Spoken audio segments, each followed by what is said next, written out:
All right, howdy, welcome back to the Addicted Motors YouTube channel. And we're seeing double today, and it's not a bad thing. This is not going to be a full comparison video, but what I want to do is kind of break down and kind of talk about these two trucks while I have them in my house together. You've seen this one on my channel. This is my 2004 Land Cruiser, and I've done it up, as I think a Land Cruiser should look. It's got 305 BFGs, ARB on it, and a 2-inch Old Man Emu lift. And the one behind it is my brother's 2003 LX470, which is very stock. He's even got the Michelin road tires on it. It's still on the original adjustable suspension. And I just want to talk about these two cars, kind of go into the ethos behind each of them, because as much as they are similar, they are different. And, you can kind of see the personalities and the motivations behind each of, I guess, the builds, even though they're not really builds, starting with the key. Can you tell which one goes to which? Granted, mine broke, and I've got the Toyota MD kind of heavy duty key cover on it, while he still has the nice stock one. So let's break it down and kind of get into what I want to talk about. So again, this has always been, and it was a dream car of mine. I bought it 6 years ago. I bought it in Colorado from, I think I was the 4th or 5th owner. It had a few owners prior to me. It was a Texas car, but I bought it it was actually a pretty expensive price back then. But again, I knew exactly what I wanted. It had the timing belt, the water pump, and all the kind of goodies, belts, everything that's kind of due for that 100 or 90,000 mile service done to it, which was to me the kind of the perfect example of what I wanted for this. I have since then spent lots of money maintaining it and not putting all that many miles on it. I think in 6 years I may have put 30,000 miles on it. But the idea in a previous life was, when I would travel for work, it was a kind of a turnkey adventure rig that would always need to be ready for anything I wanted to go. And again, I chose the most reliable, largest, most capable vehicle that I could, and that's where I kind of landed with this one. Now, my brother in the same boat, probably in a same idea, different vein. He's always wanted one of these. He spent about 1.5 years trying to find one. Again, 04, 03 LX470, slightly different. His does not have a backup cam, but we go kind of tit for tat with those things. But again, no, he did the same thing. This was a 100,000 mile cream puff one owner car, and it's actually down here in Richmond to get some maintenance items addressed. He also he got the heater tees done. He had the timing belt, water pump, belts. I don't know about coil packs, but he got brand new stock size Michelin Primacy XCs, not my cup of tea, but we'll get into that later. Alignment and a bunch of other things. It's an extremely clean truck.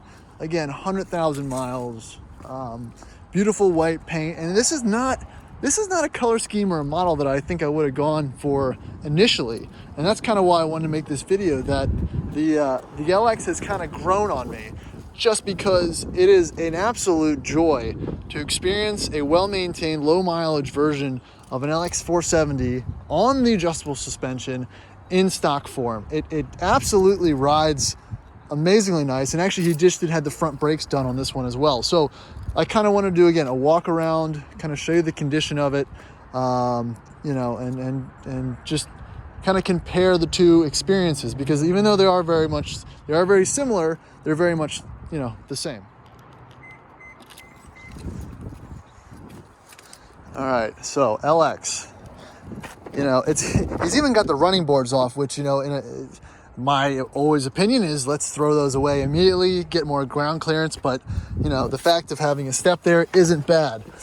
And as soon as you get into this, it just hits you with that 90s, early 2000 Lexus relaxation smell. You've got the bronze tinted windows, the beautiful plush, actual leather. It's softer pretty much than the Land Cruiser leather, I'll be honest. Probably a little less prone to cracking.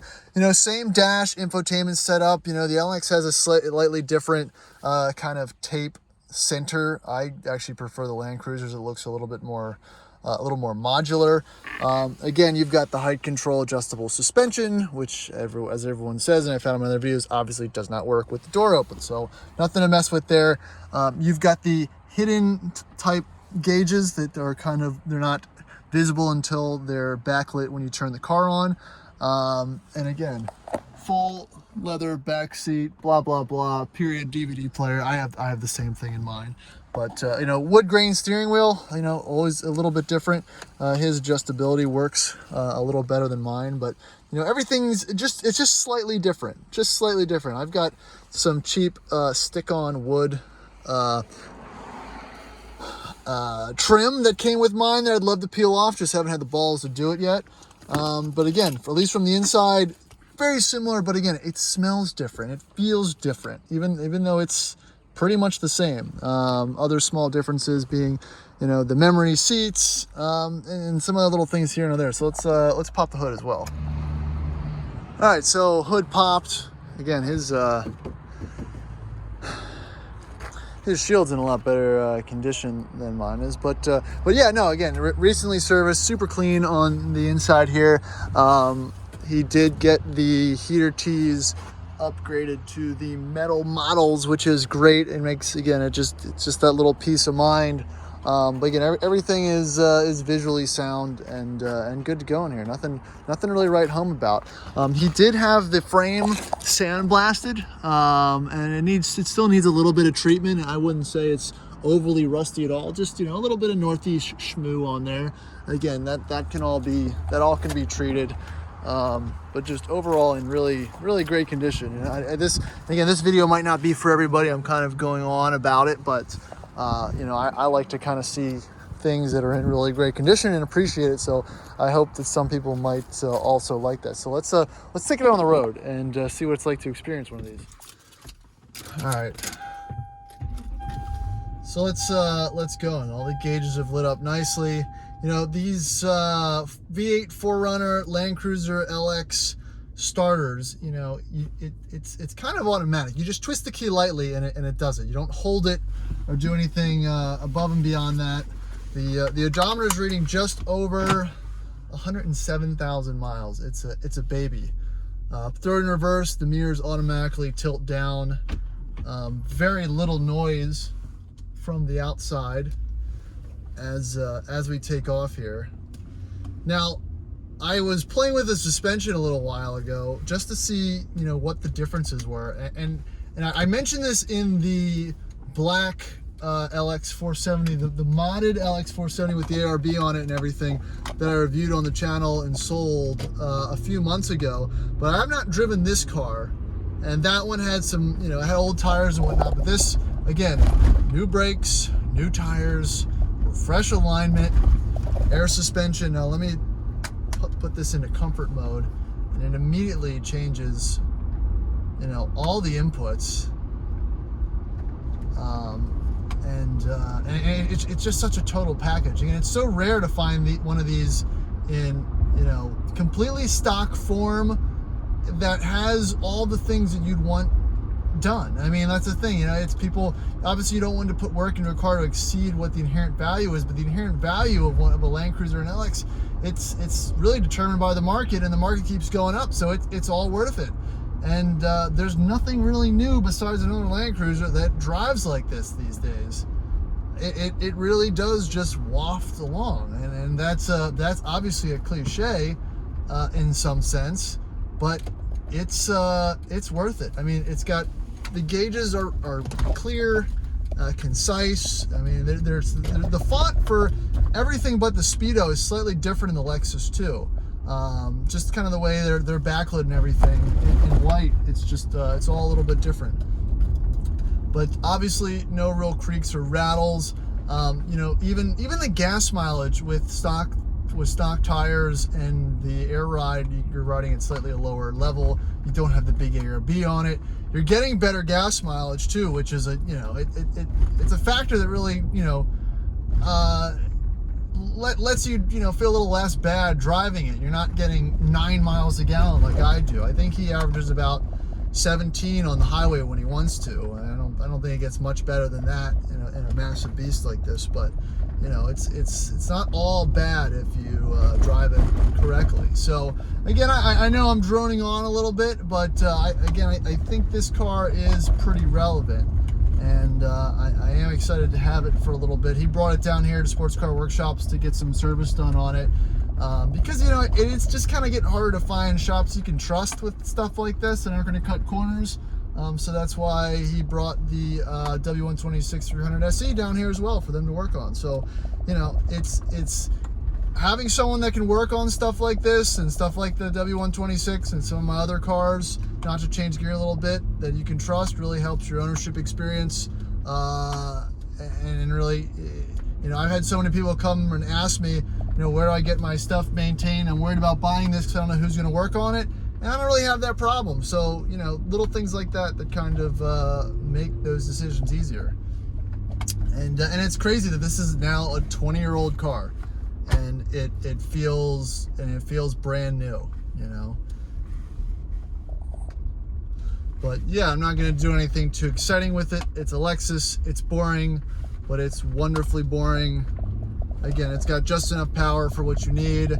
It's not a big, I know people, the Land Cruiser is stereotypically thought of as a large car. I don't think so. I think it's quite small and maneuverable compared to the modern versions and the other modern cars.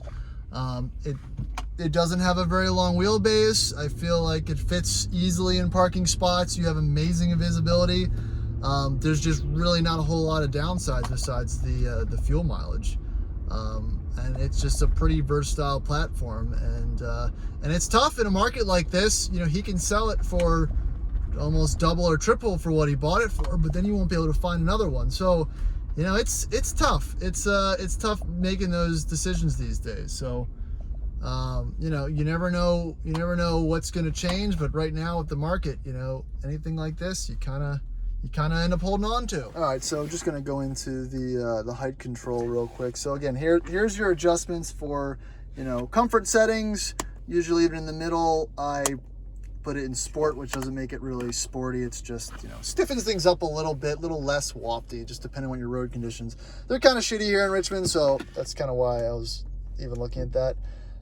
Let's put it in high mode and jump out and kind of compare to where it looks next to the Land Cruiser.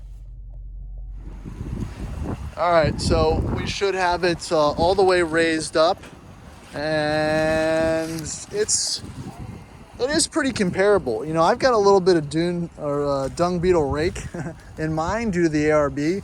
So if we really put them next to each other as far as what they look like in the front, they're really not that far off. Obviously the ARB gives it a little bit more of that look and a little higher of that front approach angle clearance. But the bumper on the stock LX and the Land Cruiser, it's pretty stubby. You're not have too much worry. So, and I think it'll definitely look even meaner with those side steps removed. But for your average driver, they won't ever even touch that button. So it's pretty good to go.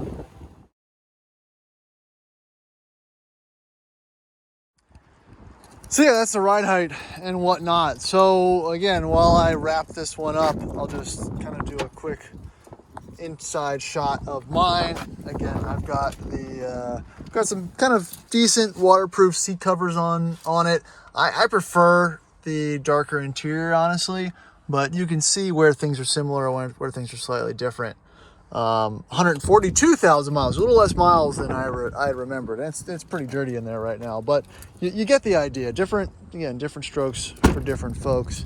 He doesn't have the cool embossed Land Cruiser. This is actually factory tin on the windows. This was a Texas delivery truck. So again, all the ports sometimes configure things a little bit different. So that's, I think that probably wraps this one up. Again, Land Cruiser, Lexus, two different, they're very much the same, very much different, and a complete juxtaposition to the Porsche and the LR3. But they all do the trick. So that's what I got. Appreciate you guys watching. Stick around for some more Land Rover and even some Land Cruiser content, and we'll see you in the next one. Remember to subscribe if you like the video and check out my other ones. All right, take it easy.